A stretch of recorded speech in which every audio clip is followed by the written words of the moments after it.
ባለማወቅና በትንሽ ዕውቀት የምንወዛገበውን ይቅር በለን። ጌታ ሆይ እኛም ቢሆን እንጠቅማለን ብለን እንጂ እንጉዳ ብለን አይደለምና አትቀየመን። ጌታ ሆይ አንተ ከልብ የሚያመልኩትን ባሉበት እንደምታከብር ከልብ የተመለሱትንም ለንስሐ ጊዜ ሰጥተህ የናቁትን ሲያከብሩ ቸል ያሉትን ውድነቱን ሲያውቁ በበደሉት ሲጸጸቱ ከልብ እንዲሹት አድርገህ እንደምታበቃቸው ሰምቻለሁና እኔንም ከነርሱ ደምረኝ። ለበቁትና በእውነት አንተን ለሚያመልኩት እስከ ዛሬም ሳይበቃ ከተቀበለው እየነጠቅህ በተቀመጡበት እንደምታቆርባቸው ሰምቻለሁ። ስለዚህ በእነርሱ ላይ የተዘጋም የሚዘጋም ቤተ መቅደስ እንደሌለ አውቃለሁ። ለእኔ ግን ለበደለኛው አስብልኝ። ጌታ ሆይ ዘንልኝ።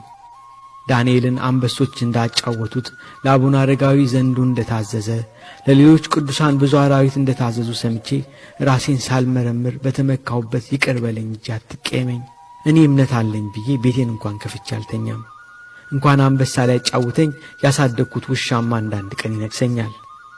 ይህም ሆኖ ግን ባለማወቅ ከመናገርና በማደርገው ከመመጻደቅ አልተመለስኩም። ይህም ሁሉ ሆኖ ወደ ልቦናዬ ባለመመለሴ ነውና ጥፋቴን ሳይሆን ቅናቴን፣ ስህተቴን ሳይሆን በመሳትም ቢሆን ከሰማሁት ተነስቼ በአቅሜ በጎ ነው ብዬ መመኘቴን አይተህ ይቅር በለኝ እንጂ እንደ ፈሪሳዊው ቀራጭ ካንተ ይሻላል ብላ አታሳፍረኝ።